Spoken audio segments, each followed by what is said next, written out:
Hello ladies, how are we doing? Happy International Women's Day. So I had posted this question on my Instagram page asking you to tell me what you would like for me to talk about on Women's Day, and the responses have been interesting, but we are focusing on the one that got the highest votes today, and it is simplifying journaling for intentional living. So how do you simplify the act of journaling? What is journaling even? So I suspect that many ladies want to know what journaling is and how to journal, the best way to journal. Why do we even journal? So in the next couple of minutes, I'm going to try to break down and summarize what journaling is. As many of you know, for the past 6 years, about 6 years, I have been creating different products and services that help you to journal. And it is because journaling is something that everyone should do. More importantly, journaling is something that every lady should do. And why do I say this? It is because as ladies, our lives as ladies are already very complicated, sort of. There's a lot that you are already piling into this one life. There's a lot of things that you're already attempting to do and to do excellently. So if you are not journaling as a lady, you are most likely allowing things to slide. You are most likely living life in a reactive manner, reacting to issues and putting off fires, when you can actually live in a proactive manner, when you can actually preempt occurrences and then guard against negative occurrences, and then watch and act towards positive ones. In fact, we are meant to live life in such a way that you can plan for the good that you want to come into your life. But if you're not journaling, you are most likely not planning towards the better future that you desire, towards the greatness that is already resident within you. So, what is journaling? Simply put, journaling is when you put pen to paper and you are writing down the things that are happening within you, around you, to you, and that the things that you are making happen for yourself and for your world. So journaling is introspection. Journaling itself is a means to an end. What do I mean? Journaling itself is not the end. So writing in itself is not the end.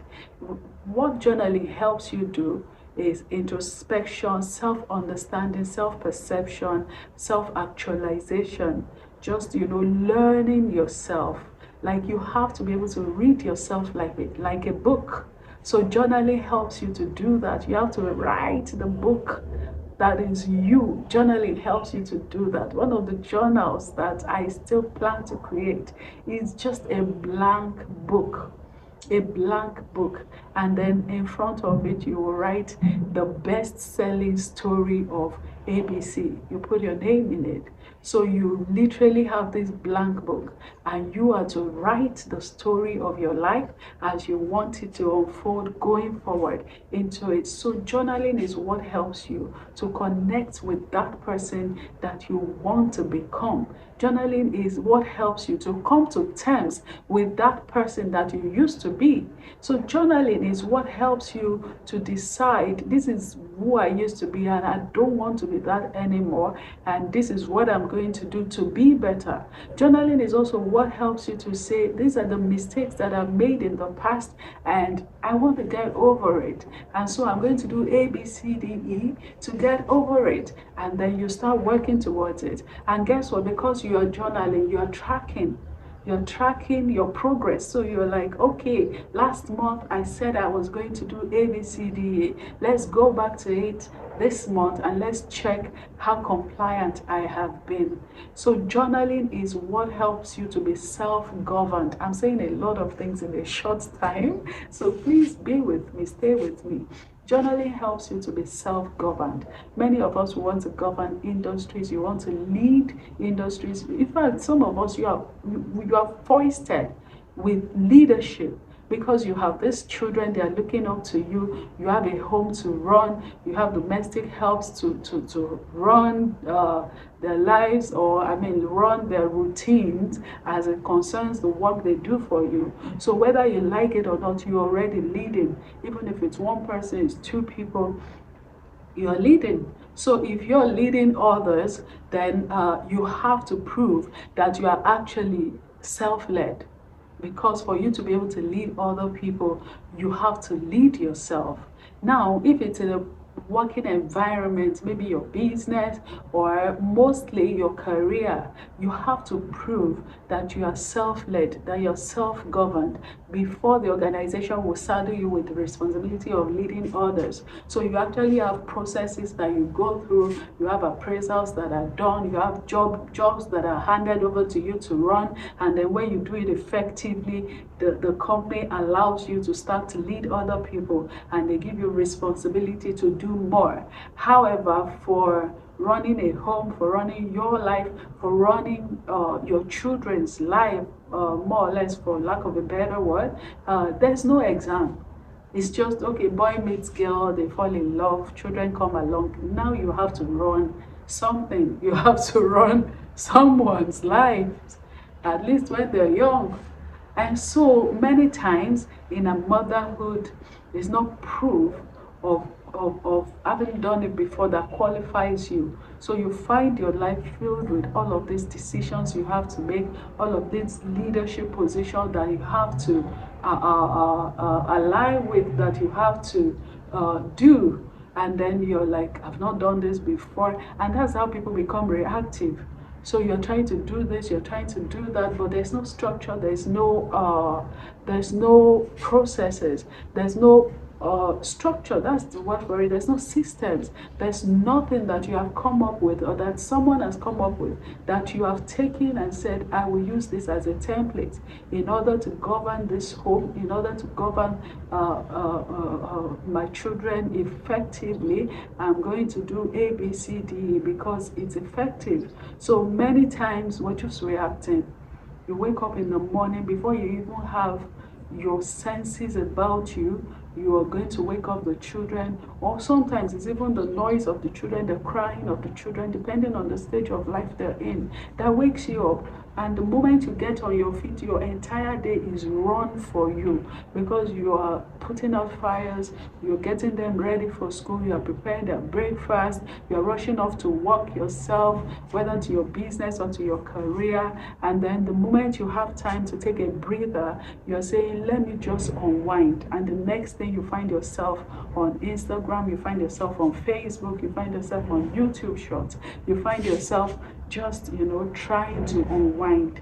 And then before you know it, it's time to prepare lunch, it's time to prepare dinner, and then it's time to go to bed. You put everybody to sleep, and before you know it, it's the next day.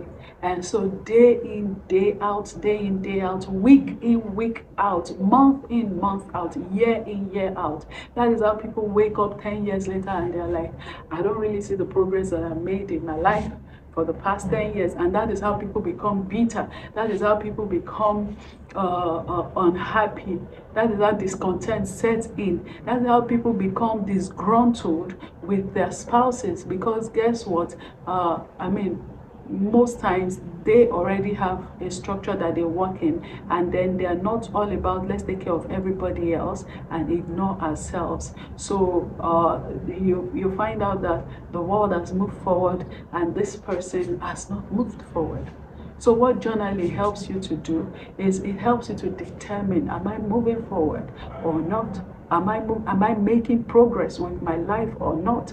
As much as I am giving of myself to everyone else around me because I'm a born nurturer, am I nurturing myself? So you need to ask yourself that question. Am I actually nurturing myself? Am I paying attention to my growth?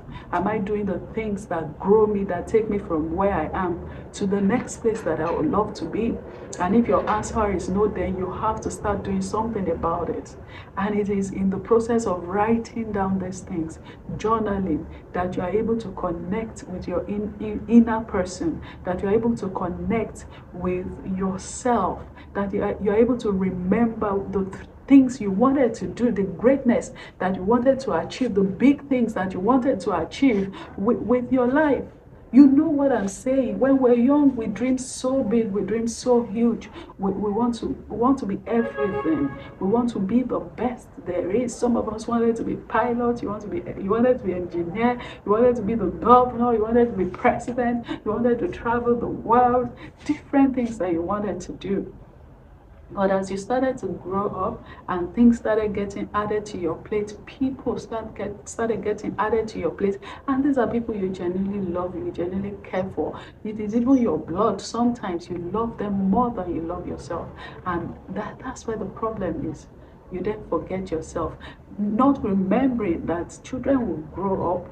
Eventually, they will leave the nest. They will go and do big things. And you will be proud of them. But at what point are you actually going to pay attention to yourself, cater for yourself, and do the things that bring you joy? So it is in the act of journaling that you permit yourself to take a stroll down memory's lane and ask, are we doing well?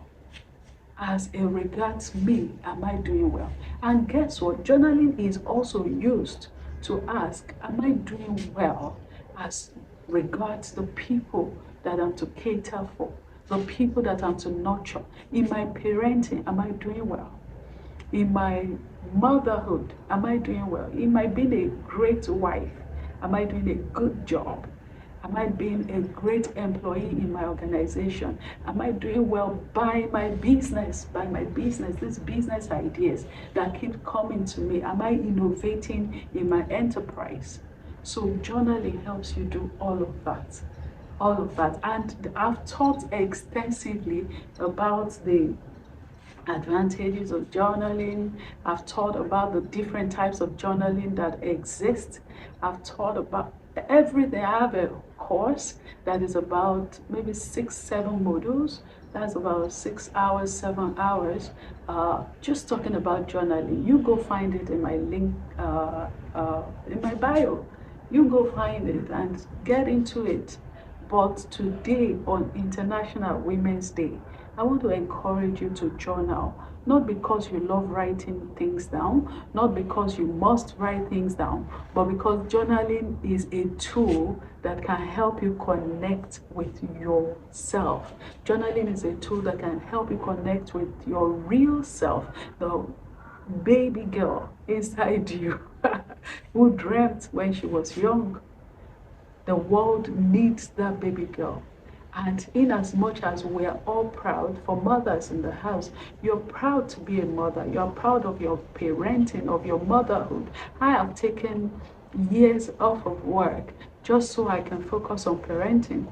But it is also journaling, it is introspection that helps you to know, okay, it's time to move on to the next stage so that you don't get stuck in a rut, so that your circumstances, your seasons of life don't describe you. They don't become a role that you now continue to play forever and ever. So, are you journaling? Or are you going to start journaling? I want to encourage you, if you're already journaling, that you should continue. And if you have not started, pick it up as a habit this year. Pick it up as a ritual. Pick it up as a routine. Make it a part of your life. It's going to change everything. There are things that you used to want to be that you don't even remember again now. But they're all just lying fallow. They're just lying there. Subconscious, in your subconscious, they're just lying there waiting to be explored. And sometimes we don't want to explore them because we look around us and we're like, there's no time for that. But please, what is there time for? If there's no time to explore your dreams, your desires, your passion, then where's the time going? Where's the time going? So, in as much as we devote time to the mundane things, we must devote time to things that help us build a legacy, to things that help us build for the future, to building something that you can hand over to your children, or to the generation that is coming after you. So it may not even be your children, but the next generation deserves to have a slice or more of your greatness, to have a better world because you were here. So are you going to do that? Are you going to ensure that you actually contribute positively to this world in your prime? In your prime. That is what journaling helps you to do. So how do you journal? When do you journal? You journal just by putting pen to paper. And there are e-journals as well. So you journal with apps, you journal with your laptop, you journal with your iPad, you journal with your phone. Just even taking daily notes and journaling. And let me mention this, journaling in itself is not a diary. I've said this before, I'm saying it again. Your journal is not your diary. Your journal is not this happened today, full stop. No, your journal is this happened today, and this is why I think it happened. And is it something I like and I would love for it to happen again? Then let me put in place a process that ensures it happens again. Is this something that I don't want to happen again? Then let me focus on making sure that it doesn't happen again. So journaling breaks down the process, the how, the why, the when, the everything of events that are significant to you. I have been journaling and I've created journaling products for 6 years now. My 5-year journal, if you interact with it, the people that bought it the moment I first came out with it, they have used it for 5 years, and many of them have come back to ask for it this 6th year. The moment you start to use it, what first happens is that the first year you're just writing. But by the time you're coming back the next year, you are seeing what you wrote last year on the same day, and you're like, have I made forward movement? Have I made progress with life? This thing I wrote last year, is it still the circumstance, or have things changed for me? Have things changed for good? So that just helps you put things in perspective. You don't have to wait 10 years before realizing that what you love doing is not what you're doing, or what you're doing is mundane and it doesn't motivate you. And then by the time you're coming back the 3rd year, same thing. You're just like, 1st year, 2nd year, I did this. 2nd year, I changed what I did. 3rd year, I'm going to change it again. Or it's working, so let me continue to do it. Then you have the 4th and the 5th year. You need that 5-year journal in your life. Okay? How did we get there? It is also very important. That's why we went there.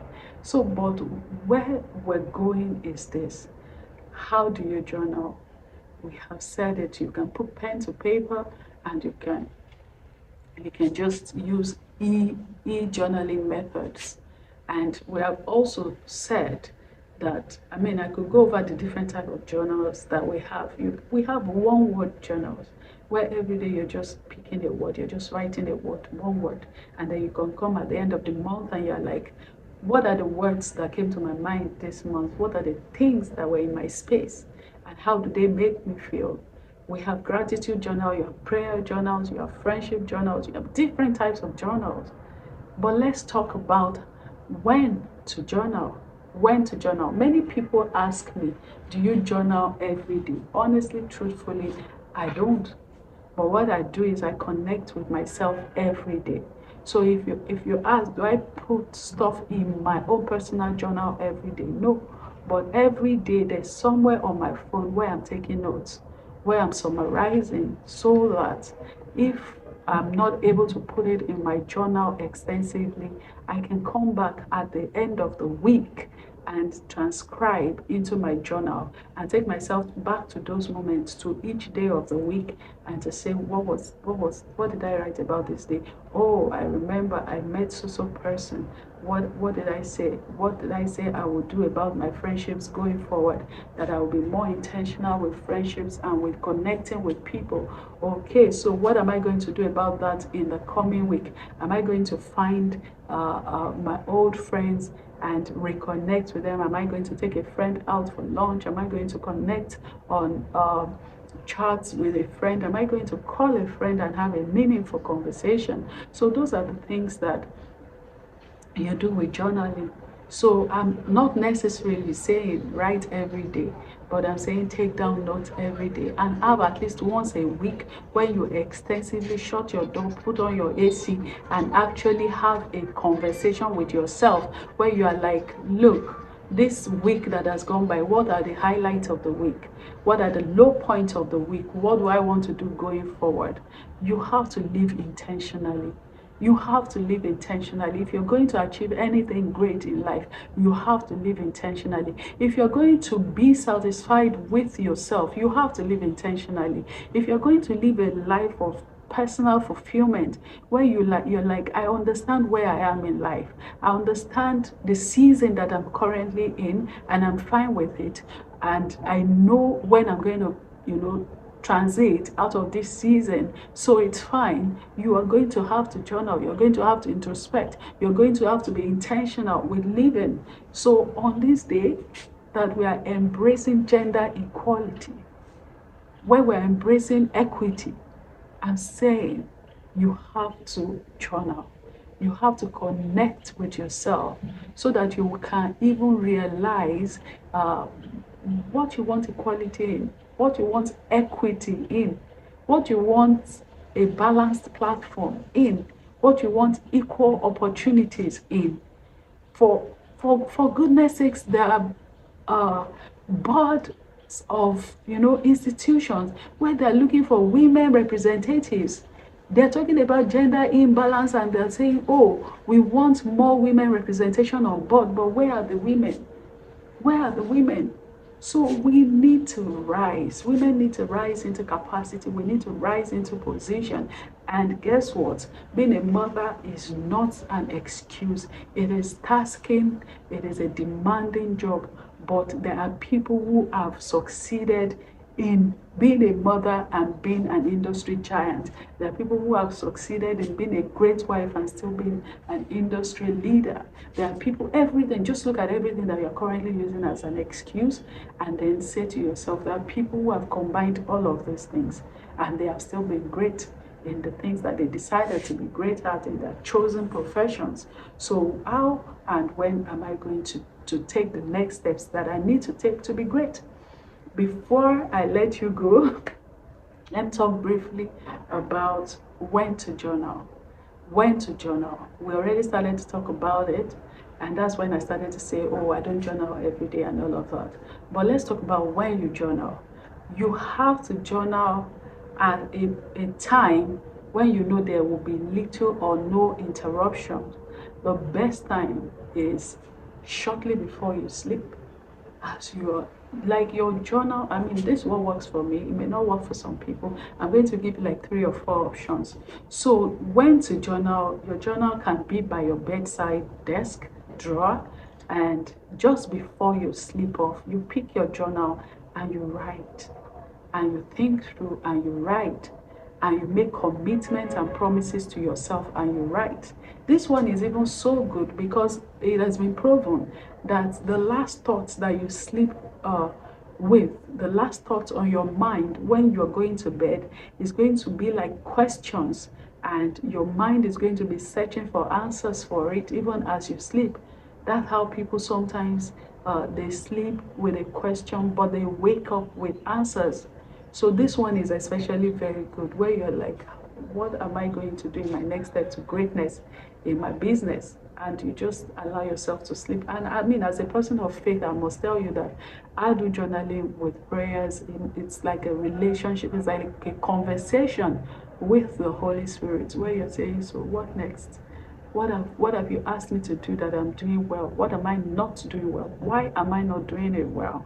And you're like, what am I going to do? How am I going to meet up? How am I going to ensure that I'm doing the right things? And where you're like, okay, thank you. Like, we're doing well on this one. How do we still take it further? So that's that. The next place you can journal and time you can journal is still on your bed or your bedside desk in the mornings. So you wake up in the morning, you set your alarm for like 15 minutes, 30 minutes, 1 hour, depending on how far you can go before the entire house wakes up. And you just wake up, you pick your journal, and you decide to work on this project called you. You decide to, put the currency of time, ideas, effort into the project that is called you.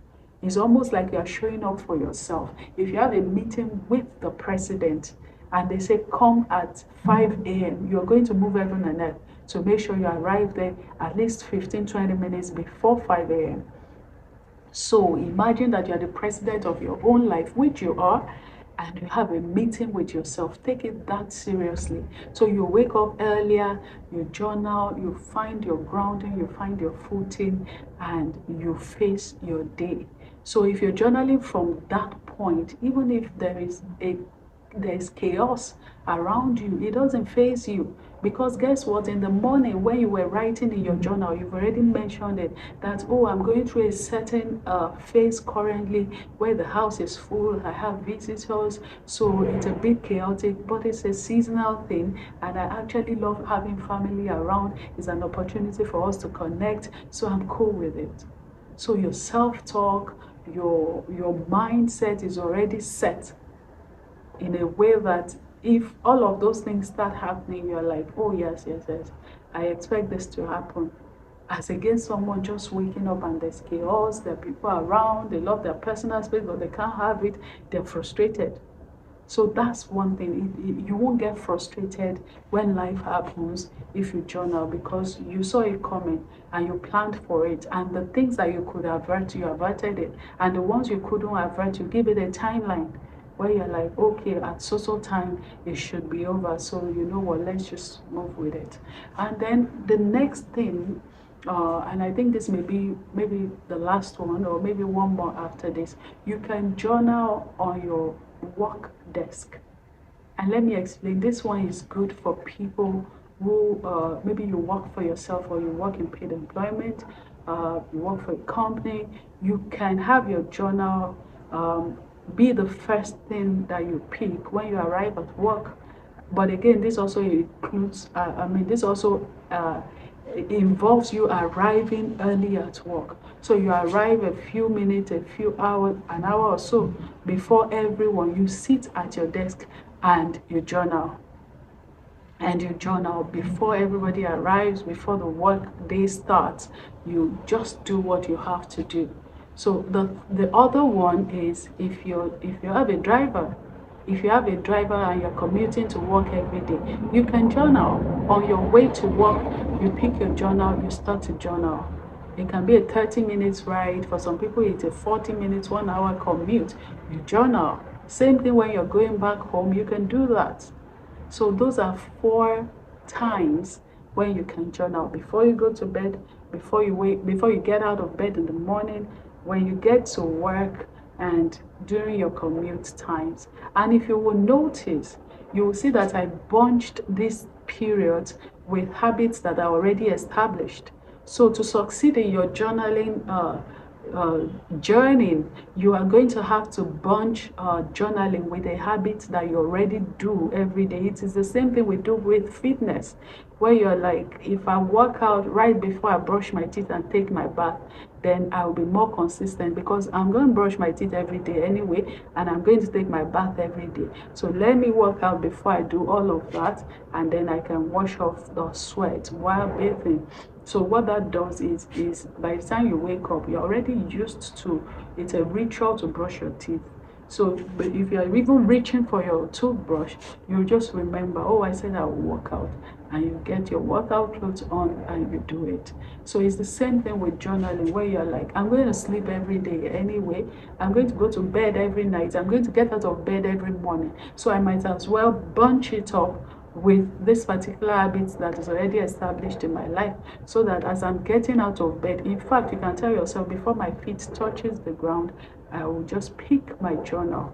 I love this one especially because you can bunch it up with your quiet time. And I know that the concept of quiet time that a lot of people have is you wake up, you pray, you read the Bible, you read your devotional, and you hit the road. But I'm saying that the concept of quiet time that I have has all of that, but it also has a time where I'm connecting with myself and saying, on this path that God has placed me on this path that I have chosen to excel in, how are we doing? Where are we at? And are we cool? And if we're not cool, what do we have to do about it? And if we have already started to do something about it, what do we need to continue doing? Do we need a pat on the back, or do we need a serious self-talk on getting things done? And when you do this, you will realize early enough when you veered off course, and you're able to realign and to recalibrate and to get yourself back into position. Lastly, I want to encourage you. Many people do not journal because they feel helpless about their situation and circumstances. They feel like there's nothing they can do. There's nothing much they can really do. Like they've done their best. They feel like life happens to them and they can't control the circumstances that they are truly going through. Right now, they feel like even though when they know the problem, they still cannot find a solution to it. So that is why most people do not journal. However, I want to encourage you to not think that way, because it is the furthest thing from the truth. It is very far from the real truth. The real truth is that you are powerful beyond measure. The real truth is that there is no circumstance that you cannot change. Really, God made us that powerful. There is barely any situation where you find yourself that you cannot get yourself out of. And again, when you say find yourself, so when we say there's no situation where you find yourself in, it's also funny, because it means that we are exculpating ourselves and saying, look, I find myself here. I didn't bring myself here. And it is why many people feel, I can't help it. I can't take myself out of here because I don't even know how I got there. But when you introspect, you will know that you actually know how you got there. You know how you brought yourself there. It's just that you have lied to yourself for so long in some cases, or you have chosen to be blind to the truth. You brought yourself here based on the decisions you took, based on your self-talk, which then enabled you to take the decisions you took, based on the circumstances you surrounded yourself with, the people you surrounded yourself with, and the mindset that you had. Take, for instance, someone that didn't pay attention to their studies in school and didn't graduate with a good grade. Then the person finds themselves jobless, and then the person is saying, this is where I find myself in. No, you brought yourself here. You didn't just find yourself here, you brought yourself here. And so knowing that I brought myself here because I didn't pay attention to my studies, okay, fine, I take the blame for that, but what am I going to do about it becomes the next question. So that person can now say, okay, now that I've found myself here, finding it difficult to get a job, am I less intelligent than my mates? Not necessarily. If I had paid more attention, then maybe I would have been the best in class. But do I have, like, some people are creatives. Some people work well with their hands. Some people, their minds, their brains are sharper. So we all have our superpowers. I like to call them that. So what are my superpowers? Fine, I've bungled school, but what are my superpowers? How can I re-emerge like a phoenix out of these ashes? You know, how can I rebuild myself? So the person starts to think, okay, my superpower is in selling. I can convince anybody to buy anything. I can sell water to someone that has a beach house. I can, you know, so when you know that, like, okay, I'm very convincing. Okay, what can I start to sell? Who can I collaborate with? How can I move myself from where I am, not where I find myself, to where I would like to be? And then we start to take a step at a time, a step at a time, and we start to get ourselves out of the current situation and circumstances. And while you are at it, be very patient with yourself, but be very firm with yourself. Remember that you didn't get here in one day. So that is why, again, journaling must become something you do every day and every time, until you actually see circumstances changing, until you actually see the transformation that you hope for, and until you actually start to walk in the things that you wrote in your journal. It is possible. I'm telling you, it is doable. It has been done before, again and again. There are several stories of real life human beings achieving these things, where you see someone that is coming from nothing, write down that they are going to do ABC. It is the concept behind vision boarding as well. When you write, and sometimes you even put a picture before you of this is what I'm going to become, and you start to walk towards it and reminding yourself again and again. In fact, one thing I would love to tell you is put the feelings that you will feel when you achieve that thing. Permit yourself to feel them. Permit yourself to feel happy, to feel celebrated, to feel joyful, and to feel like a superwoman. Even now, when you haven't yet achieved that thing, as you are writing about it, write about the feelings that you will feel when you have it. Write about the elegance, the courage, everything that is going to be happening around you and within you when you actually achieve this thing that you are putting down in your journal. It makes it real to you. It makes it realistic, and it makes you want it more, and it helps you to bring it to yourself through your hard work, through your prayers, and just, you know, just consistency. And so on that note, let me introduce to you one more of my journaling product, the bullet journal. This one just came out this 2023, and the reason why you should even get it is because it is customized for this year. If you buy it now, you're still going to pay the same price. If you buy it in 2 months time, it's still the same price. So buy it now so that you can actually milk the juice out of it, so that you can actually use it for the rest of the year.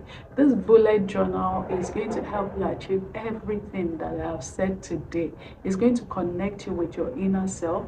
It's going to connect you with who you want to be, and it's going to help you as you move along every day towards becoming that person that you yourself are proud of, and that people in your world, your loved ones, are proud of. Happy International Women's Day, ladies, and we will talk some other time. Bye for now.